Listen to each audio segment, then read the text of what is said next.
Beri nama pedang ini Naga Puspa. Selamatkan dia. Jangan sampai jatuh ke tangan pendekar berwatak jahat.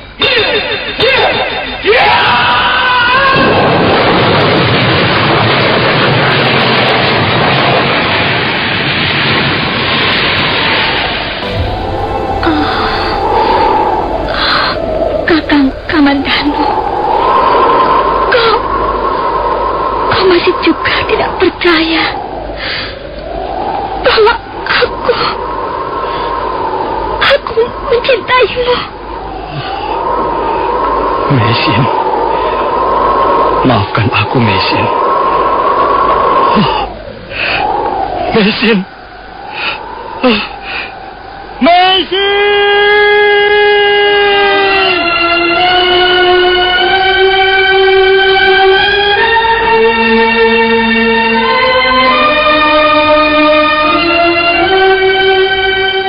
Tutur Tinula.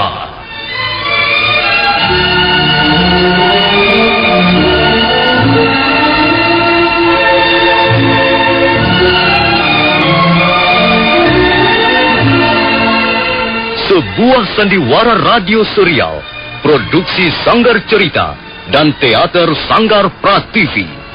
Sebuah kisah dengan latar belakang sejarah runtuhnya Singasari dan berdirinya Kerajaan Majapahit.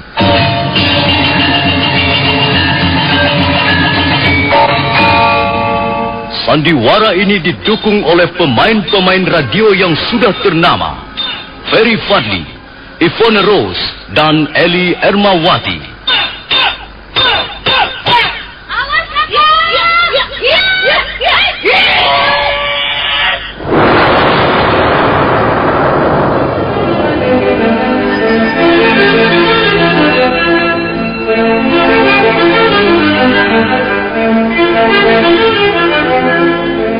Naskah disusun dan diolah oleh S. Tijab.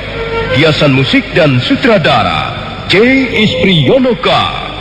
Kali ini mengetengahkan episode ke-7 dengan judul Mata Air di Tanah Gersang.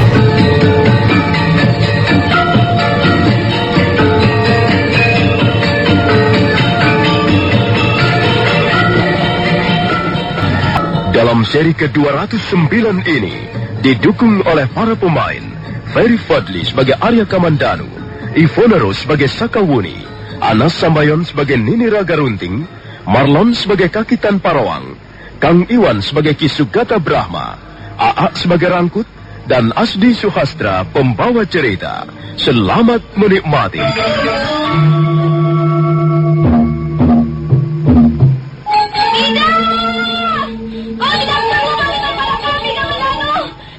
Teriakan pantang Sakawuni yang datang tiba-tiba bagaikan halilintar menyambar telinga Arya Kamandanu. Untuk sesaat lamanya, Arya Kamandanu tidak mampu berbuat apapun juga. Sakawuni segera menghampiri Arya Kamandanu dengan pandangan mata berapi-api. Dia nampak marah sekali. Sakawuni, benarkah kau Sakawuni? Apa matamu sudah rabun, Kamandanu? Ya, jelas. Aku Sakawuni. Mengapa kau datang kemari, Sakawuni? Mengapa kau bertanya begitu padaku? Rupanya kau seorang laki-laki yang tidak bertanggung jawab, Kamandanu. Kau ternyata tidak jujur padaku. Kau dusta. Kau penipu. Nah, kan itu benar sekali. Kamandanu ini memang laki-laki yang tidak jujur.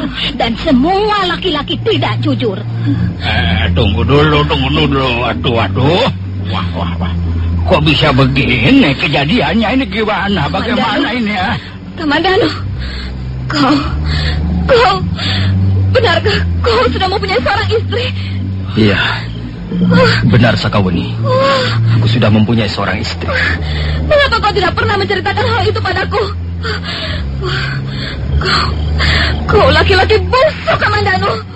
Rupanya selama ini aku telah salah memberikan penilaian padamu. Kau busuk. Kau sudah menipu aku. Kau mempermainkan aku. Kau tidak mau berterus terang padaku. Kau menghancurkan hidupku. Kau Kau akan kubunuh sekarang juga. Kubunuh kau. Kubunuh kau. Tunggu Sakawuni. Tunggu dulu Sakawuni. Tunggu. Aku menyesal sekali. Aku menyesal telah berkenalan padamu, Kamandanu. Semula aku kira kau adalah seorang laki-laki yang baik. Seorang laki-laki yang perkasa dan penuh tanggung jawab. Tapi ternyata kau tidak lebih baik dari seekor serigala jahanam. Bunuh kau, Kamandanu. Tunggu. Sakawuni, tunggu. Sakawuni terus menyerang Arya Kamandanu. Dia langsung menyerang dengan jurus-jurus andalannya, jurus lengan seribu. Arya Kamandanu menjadi kerepotan menghadapi gadis yang sedang kalap itu. Tapi dia berusaha membentengi dirinya dari serangan-serangan Sakawuni. Dia terus bertahan sambil sekali waktu berteriak untuk menghentikan pertarungan. Mendadak sebuah bayangan berkelebat ringan, dan bayangan itu tiba-tiba saja sudah berdiri di tengah-tengah mereka.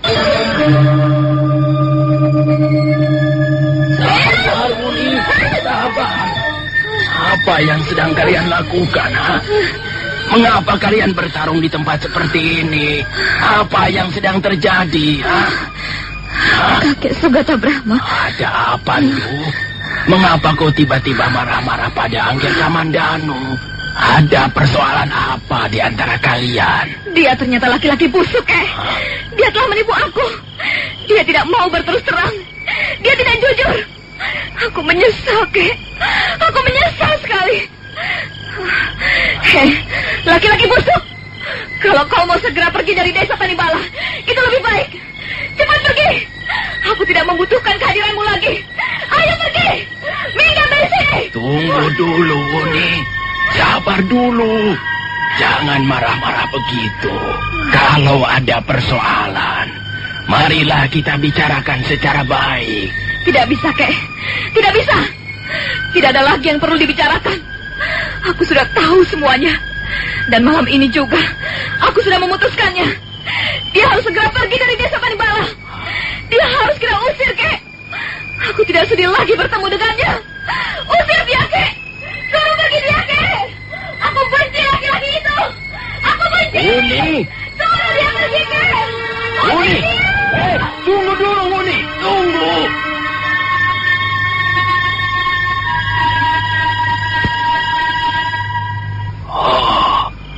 Maafkan cucu saya itu, Ngger. Dia memang gadis yang nakal dan bandel.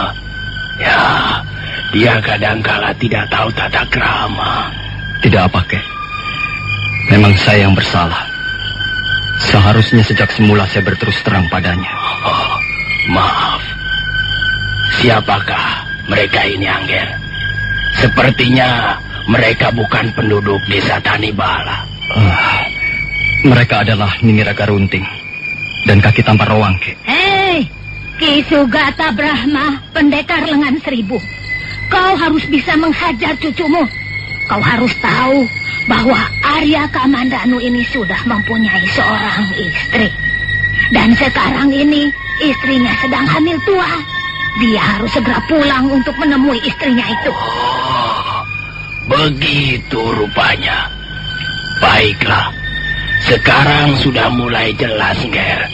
Baiklah. Nah, Kamandanu, sekarang semuanya terserah kepadamu. Kau boleh terus tinggal di desa Tanibala ini dan melupakan istrimu. Aku tidak ambil peduli lagi. Dan tak ada gunanya aku lama-lama di tempat ini. Aku minta diri pendekar lengan seribu. Ya. Silakan, Nini Raga Runting. Terima kasih atas kehadiranmu.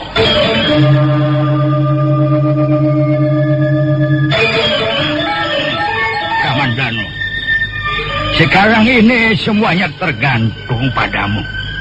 Kaulah yang harus memutuskannya. Tapi, ya, memang ada satu hal yang perlu kau ingat. Kenyataannya memang kau sudah mempunyai seorang istri. Ya, dan istrimu itu sekarang sangat membutuhkan kehadiranmu. Iya, Kek. Saya tahu. Saya memang harus segera kembali ke lereng Arjuna. Bagus kalau kau sudah tahu.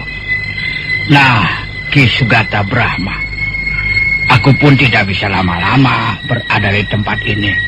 Aku harus segera pergi. Maaf, aku mohon diri, Ki Sugata. Ya. Silakan kaki tanpa ruang.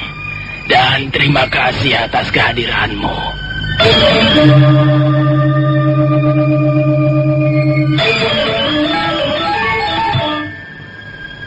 Ya, benar apa yang mereka katakan itu, Nger.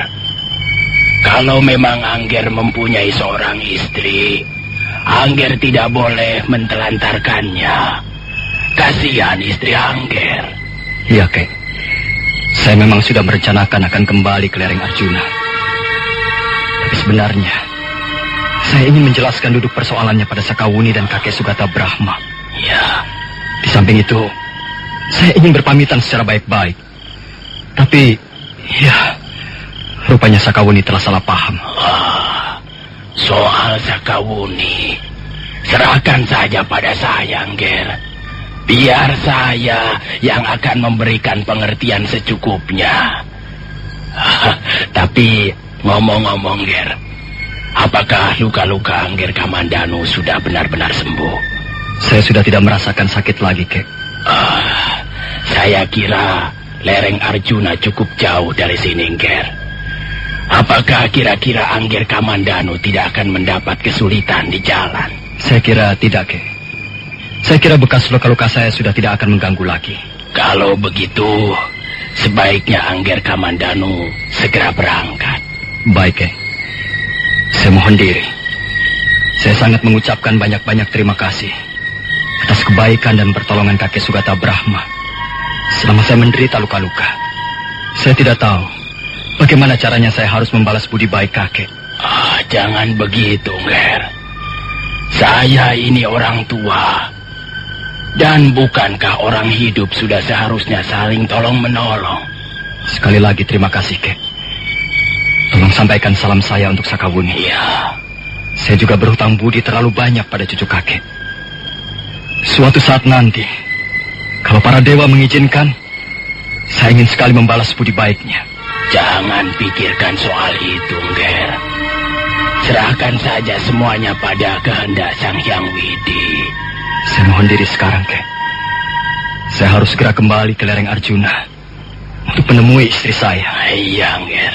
Iya, silakan berangkat. Hati-hati di jalan, Nger. Arya Kamandanu segera melompat pergi. Setelah 10 langkah, dia menengok ke arah Ki Sugata Brahma yang masih berdiri di tempat semula. Orang tua itu mengangguk perlahan. Arya Kamandanu segera meneruskan langkah-langkahnya dan tubuhnya lenyap di balik tikungan lereng bukit. Untuk sesaat lamanya Ki Sugata Brahma masih tetap berdiri di tempat semula. Bekas kepala desa Tanipala itu nampak merenungi sesuatu.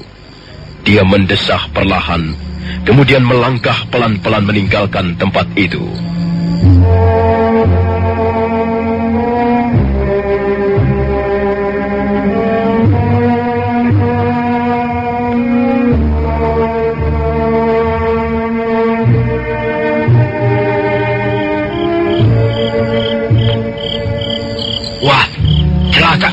Celaka, Kek. Waduh, celaka, Kek. Celaka. Ada apa, Rangkut? Ada apa? Mengapa celaka? Siapa yang celaka? Nini Sakawuni, Kek. Hah? Nini Sakawuni ngamuk, Kek. Ngamuk? Iya. Apa yang telah dia lakukan? Dan di mana dia sekarang? Dia ngamuk. Dia menebangi pohon-pohon di belakang sana, Kek. Dia seperti orang kalap. Saya tidak berani mendekatinya. Dia seperti orang kesurupan, Kek. Biarlah aku yang akan mengatasinya. Kau tunggu di sini saja ya, Rangkut, ya. Iya, Kek. Tapi hati-hati. Nini Sakawuni sepertinya sedang kesetanan. Iya.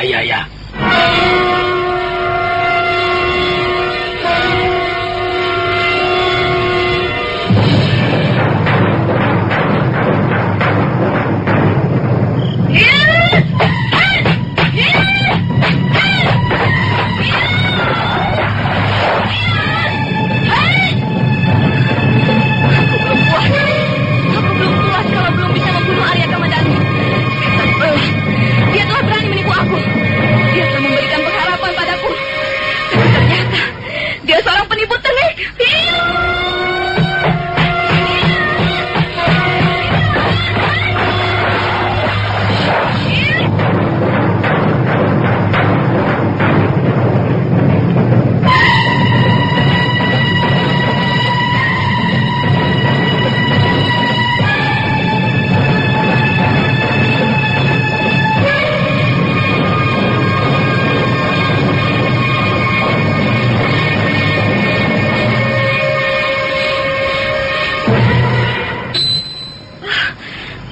Sugata. Apa yang kau lakukan ini, Sakawuni? Saya kesal, Kek. Saya marah sekali. Saya merasa telah ditipu. Saya akan menebang semua pohon-pohon yang ada di sini. Jangan begitu. Pohon-pohon ini tidak bersalah. Mengapa harus kau tebang seperti ini? Mereka tidak punya salah apa-apa. Tenangkan hatimu, Ndu. Tenangkan pikiranmu. Tidak, Kek. Tidak. Pokoknya saya tidak terima. Suatu ketika saya akan membalas rasa sakit hati saya. Semua ini sebenarnya kesalahanmu sendiri, Muni. Apa? Salah saya, Kek? Selama ini saya telah menolong dia. Saya telah berbuat baik padanya. Tapi ternyata dia telah berbuat tidak jujur. Dia telah menipu saya. Dia tidak pernah mengatakan bahwa dia telah mempunyai seorang istri. Asam kecat. Dengar dulu, Muni, dengar dulu. Angger Kamandanu sebenarnya tidak bersalah apa-apa. Dia memang sudah mempunyai seorang istri. Apakah dia harus menceritakannya pada semua orang bahwa dia sudah mempunyai seorang istri? Hah? Kau sendirilah yang harus berhati-hati. Kau harus waspada. Jangan hanya menuruti luapan perasaanmu saja. Kalau kau tidak bisa mengendalikan dirimu, kau sendiri yang akan rugi, Ndu. Berdebah. Kukira dia seorang laki-laki yang baik. Seorang laki-laki yang lugu dan dungu. Tapi ternyata dia penipu. Buaya darat. Laki-laki gombal. Sudahlah, Ndu. Tak ada gunanya marah-marah begitu. Sekarang ini Angger Kamandanu sudah pergi. Dia memang harus pergi. Dia harus kembali kepada istrinya. Kau tidak perlu menyesali kejadian ini. Anggap saja kejadian ini sebagai pengalaman yang berharga untuk kau jadikan pelajaran di hari-hari nanti. Sekarang ikutilah aku, Ndu. Ada hal-hal penting yang ingin kubicarakan padamu. Ayo, sarungkanlah senjatamu itu. Tak ada gunanya menebangi pohon-pohon yang tidak bersalah. Lebih baik kau menenangkan pikiranmu. Kau semakin hari semakin bertambah besar. Kau harus menjadi seorang gadis yang benar-benar dewasa. Ayo ikutilah aku. Sakawuni, sekarang ini usiamu sudah menginjak 20 warsa. 20 tahun. Memang sudah sepantasnya dan sewajarnya jika kau mulai memikirkan pasangan hidupmu. Tidak, Kek. Saya tidak sudi lagi memikirkan laki-laki. Saya kapok. Saya sudah jerah.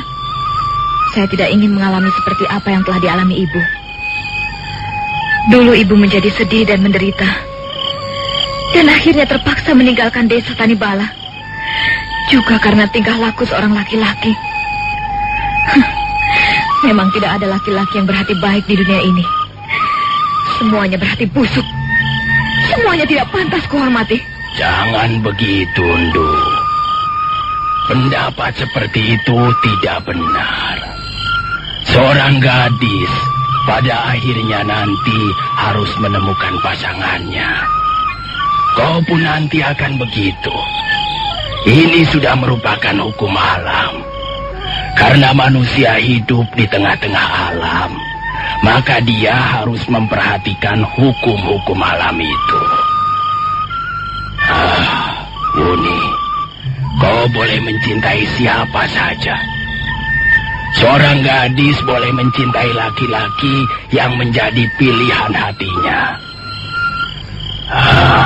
Tapi ada laki-laki yang tidak boleh kau cintai, Ndu.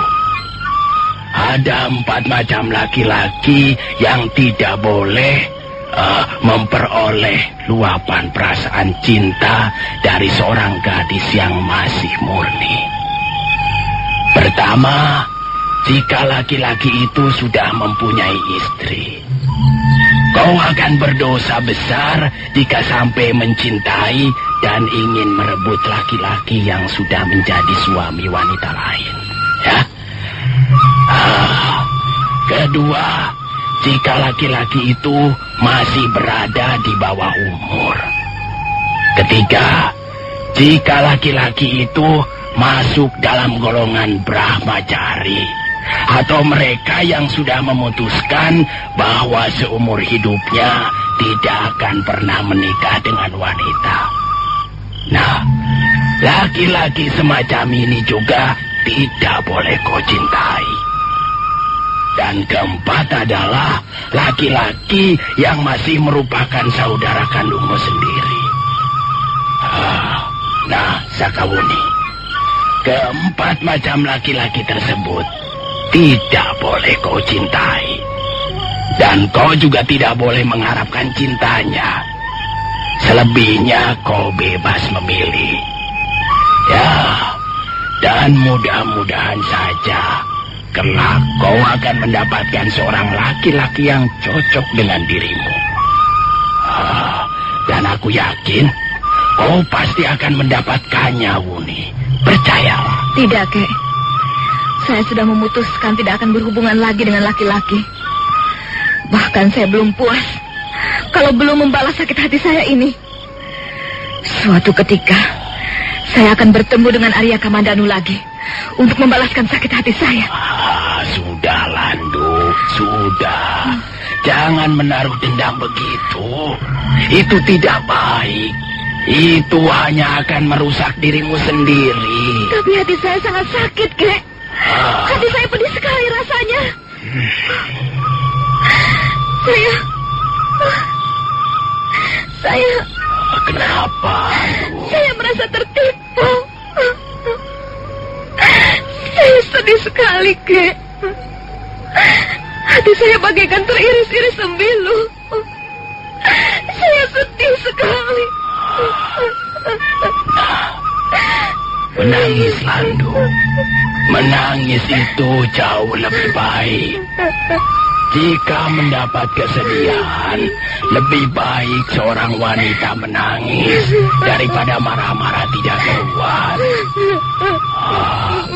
Menangislah, Wuni. Menangislah sepuas-puasmu. Tapi setelah itu, kau harus segera bisa mengendapkan pengalaman ini agar menjadi pelajaran yang sangat berharga untuk hidupmu. Saya sedih, Kek. Saya sedih sekali. Kek, tolonglah saya, Kek.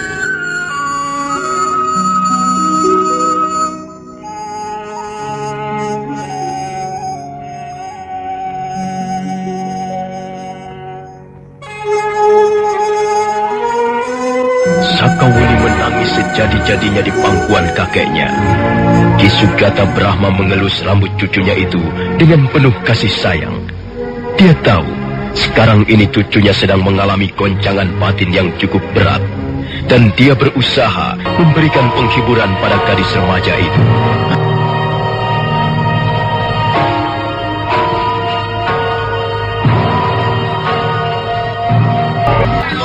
Saudara pendengar, bagaimanakah kisah selanjutnya? Nantikan saja lanjutan kisah Tutur Tinular ini dalam seri berikutnya. Sampai jumpa.